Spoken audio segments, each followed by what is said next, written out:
E aí, pessoal, boa tarde. Para mim é boa tarde, mas bom dia para todos e todas, boa noite, quem sabe, no seu horário que vocês vão assistir esse vídeo, essa videoaula.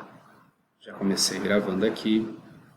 E hoje nós vamos fazer uma revisão geral, o mais rápido possível, de todo o conteúdo do primeiro período, conjugado com partes do segundo período. Para isso, nós vamos utilizar o material didático, obviamente, que foi de onde nós tiramos os conteúdos, analisamos os conteúdos. Vocês devem assistir todos os vídeos, porque faz parte da revisão. Aqui eu vou fazer uma revisão geral, porque é necessário fazer a revisão geral antes da avaliação diagnóstica ou de recuperações. Então vejam isso, tá? Atentem, prestem atenção.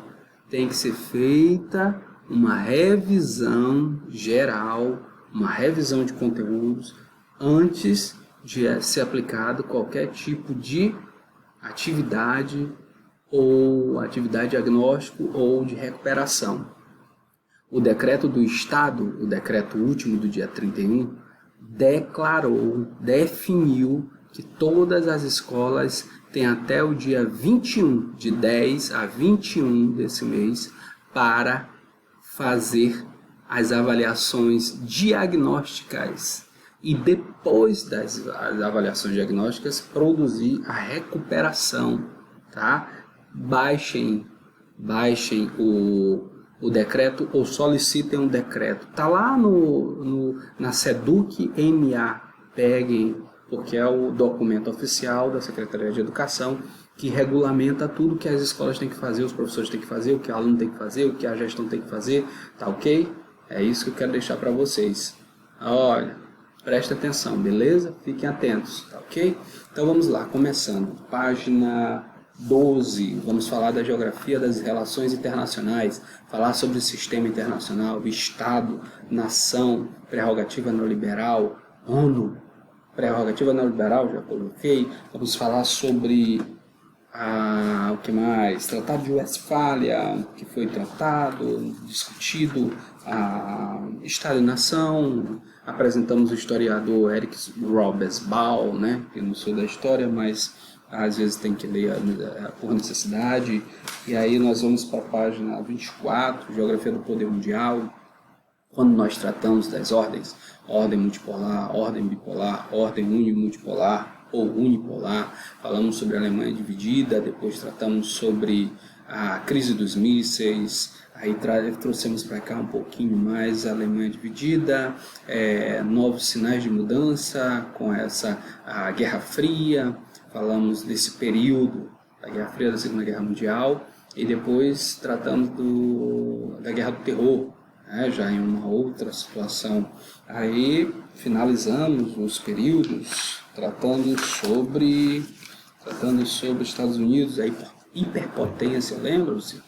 Fizemos uns trabalhos interessantes, né, onde vocês fizeram uns vídeos maravilhosos, postaram no Instagram, aprenderam alguma coisa sobre a hiperpotência americana. Alguns ali pegaram um trabalho de um já pronto, copiaram, sei tudinho, tá tudo organizadinho, um por um, tá? Fiz as análises de cada trabalho.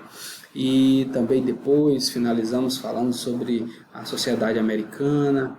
A sociedade americana trouxemos, já no finalzinho aqui do período próximo a junho, trouxemos um trabalho interessante também de imagens, né, para que vocês pudessem comentar as imagens. Alguns fizeram, outros não fizeram, e vão ter nota, outros não vão ter nota.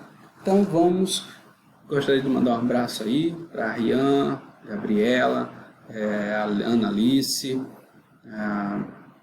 eu vou esquecer de muitos, mas são os que efetivamente fazem todos os trabalhos.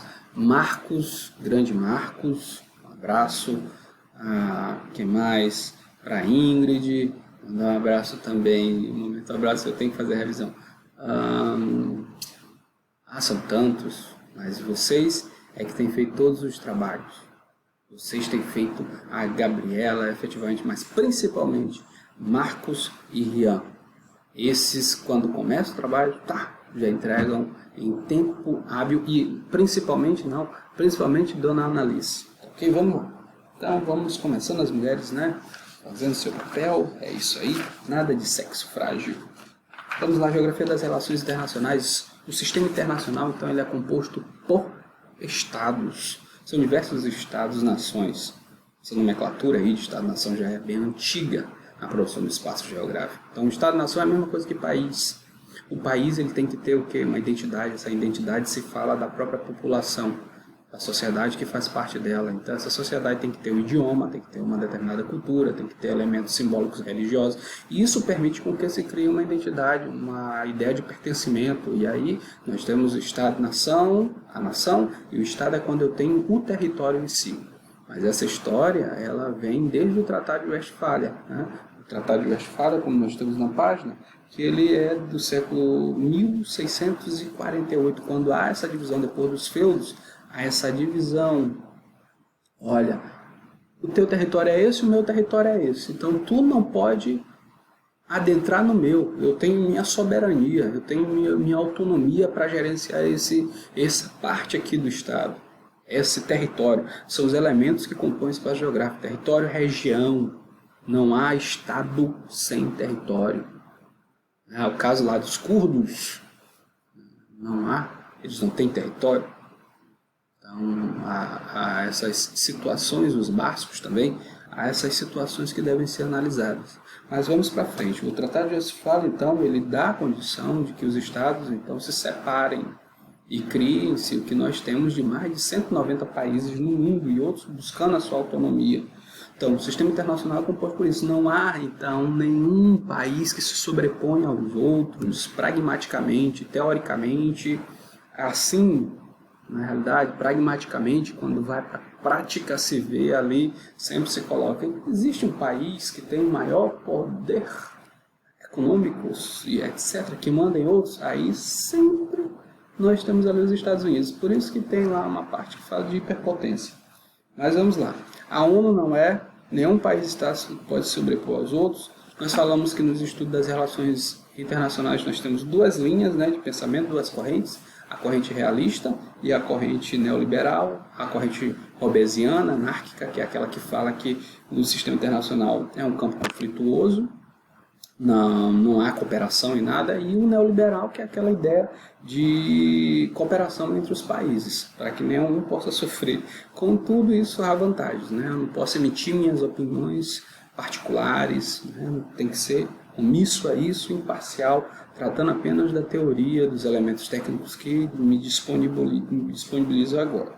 Isso é estudado efetivamente pelas ciências humanas, e o Estado é um organismo político máximo, composto por governo, uma base, né? Nós vamos ter diversos elementos que são estudados por esse campo da geopolítica.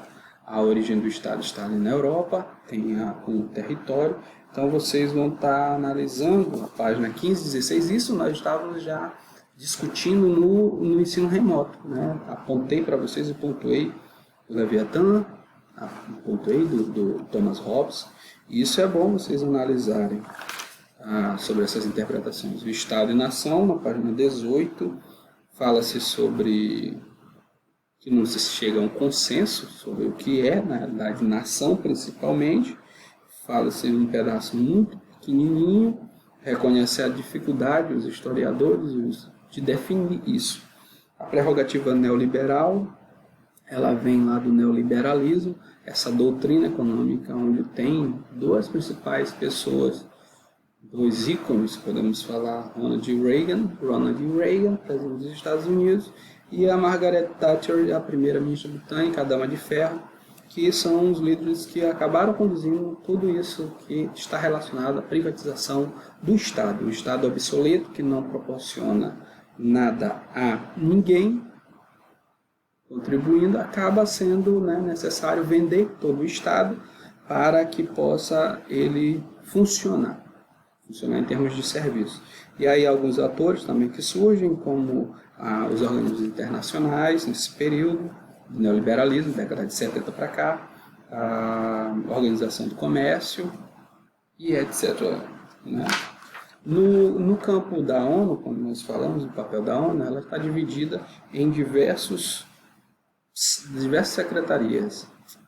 A Assembleia Geral, o Conselho de Tutela, o Conselho de Segurança, o Conselho Econômico e Social, Secretariado, Tribunal, e vocês podem analisar, justamente ela surge naquele período da guerra, depois da Segunda Guerra Mundial, ela efetivamente se estabelece como uma patrocinadora da paz. A intenção da ONU é justamente proporcionar a paz, mas que ela acaba indo para outros flancos, a educação, né? Já ouvimos falar da Unicef e etc.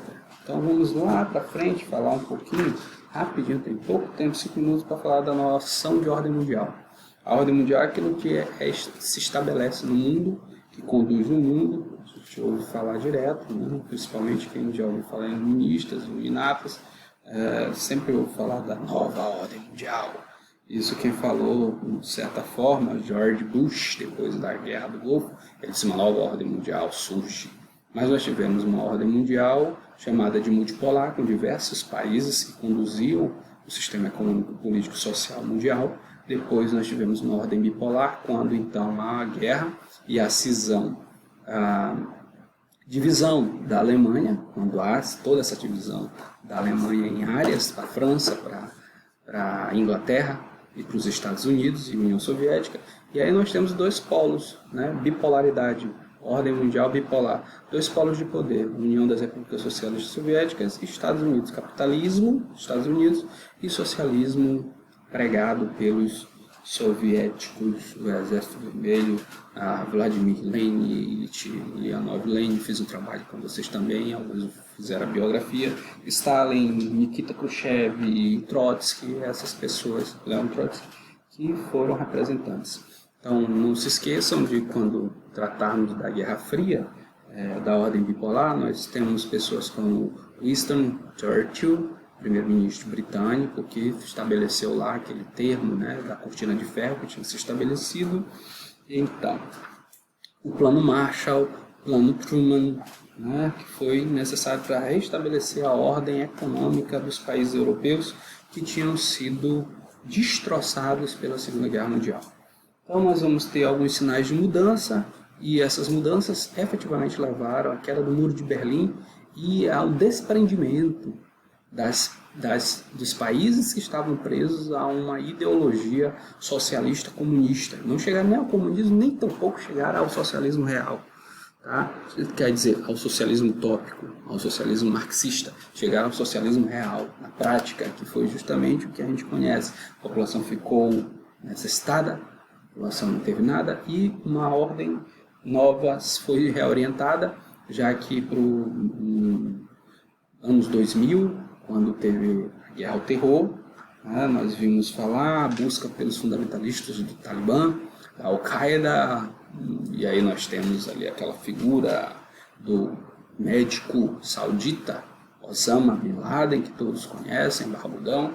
E aí nós vamos falar aqui na página, já estou na página 43, 44, vamos falar rapidamente dos Estados Unidos como hiperpotência, como ele se configura como uma hiperpotência econômica, militar, tecnológica, potência política, cultural, em todos os aspectos, né? Porque acabam fazendo até escola, divulgando tudo isso daqui, as pessoas acabam copiando, plagiando, tudo. Aí o exemplo do TikTok, né? Apesar de não ser americano, mas muitas ideias norte-americanas. A doutrina Monroe é aquela doutrina de expansão da América para os americanos, como nós discutimos, América para os americanos. Então nós temos a figura lá do tio Sam sobre a América e uma ideia de entender ela como uma política isolacionista e intervencionista na América. Se apropriar. Então, nenhum outro país, nenhum outro continente poderia, então, usar de meios e artifícios para conseguir a América para si.